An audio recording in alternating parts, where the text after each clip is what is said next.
Que a paz de Jesus esteja em nossos corações. É um grande prazer estarmos aqui hoje para o estudo resumo com modificações do capítulo 36 da obra de Joana de Ângeles, por Divaldo Pereira Franco, cujo título do capítulo é Passes. Ela nos traz, de começo, o capítulo 5 de Lucas, versículo 13, em que Jesus, estendendo a mão, tocou a um homem, dizendo, quero ser limpo, e a lepra desapareceu dele. Nos traz também Atos dos Apóstolos, capítulo 28, versículo 8, em que Paulo, na ilha de Malta, foi ver um homem acamado com febre e disenteria. Era pai de Públio. E ele, orando, impôs as mãos e o curou.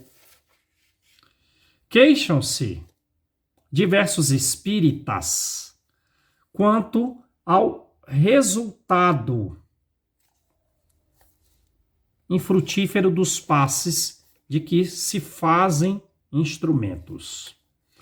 Recordam do êxito dos discípulos de Jesus e pensam tanto entristecidos que talvez o plano espiritual não se interesse mais pela terapia de que o próprio Jesus, o nosso mestre, tanto utilizou. Referem-se a pessoas magneticamente bem dotadas que têm obtido os resultados favoráveis, mas se afligem diante da não obtenção da saúde e da paz por seu intermédio. O êxito tão frequente dos Atos dos Apóstolos e que consta também na literatura espírita, eles não conseguem dizem os espíritas, diante dos espíritos enfermos, perturbadores, obsessores ou infelizes, eles não obtêm, dizem não obter os mesmos resultados. E indagam, então, se os benfeitores espirituais abandonaram a terapia da água fluidificada e do passe. Antes de tudo, convém considerar as disponibilidades morais e espirituais do médium passista, para que ele reflita com acerto as energias espirituais superiores. Não há qualquer dúvida de que há mulheres e homens constituídos para o serviço de cura. Porém, se nós nos deixarmos banhar pelas claridades espirituais e nos dispormos a auxiliar, os mensageiros espirituais socorrerão por nosso intermédio. Aí ela faz sempre uma comparação que nos auxilia no entendimento do assunto. Ela nos diz, a lâmina, para cortar com eficiência, exige o gume afiado. O êxito de uma intervenção cirúrgica, mesmo que simples, exige cuidados prévios, complexos e variados. O vaso, para conservar inalterado o conteúdo, requer higiene. E a eletricidade, para chegar às fábricas, às oficinas, às indústrias, necessita de um condutor próprio. E a manutenção da potabilidade da água requer o asseio dos vasilhames.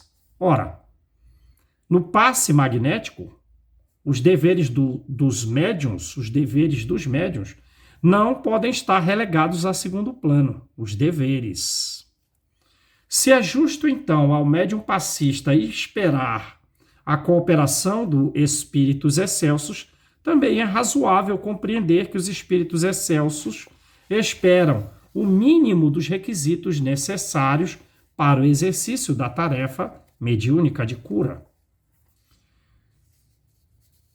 A título de exemplo, a oração precipitada, ela não produz o clima adequado no agente e no paciente para o êxito do empreendimento.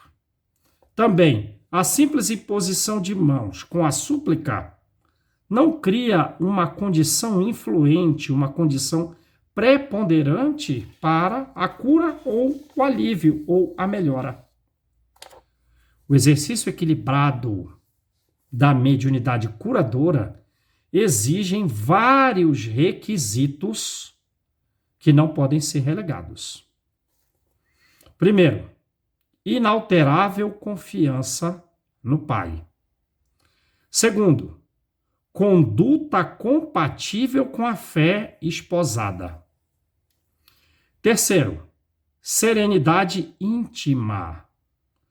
Quarto e quinto, passividade completa e sintonia com a esfera superior.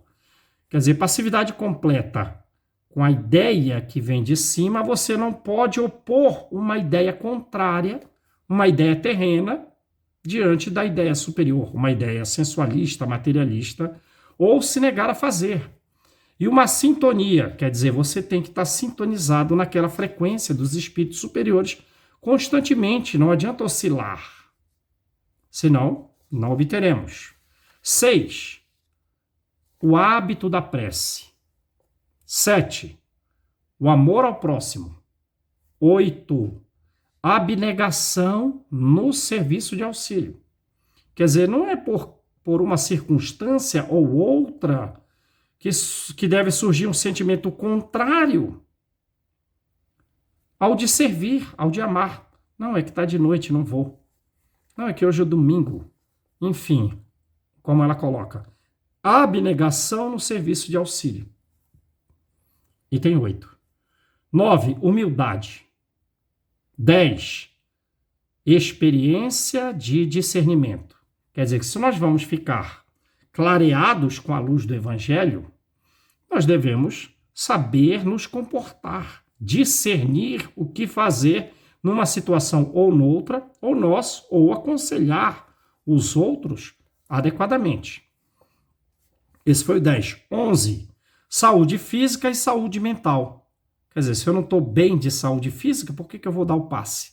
Se eu estou com algum transtorno, algum entristecimento mais significativo, por que eu vou dar o passe e obter resultados favoráveis?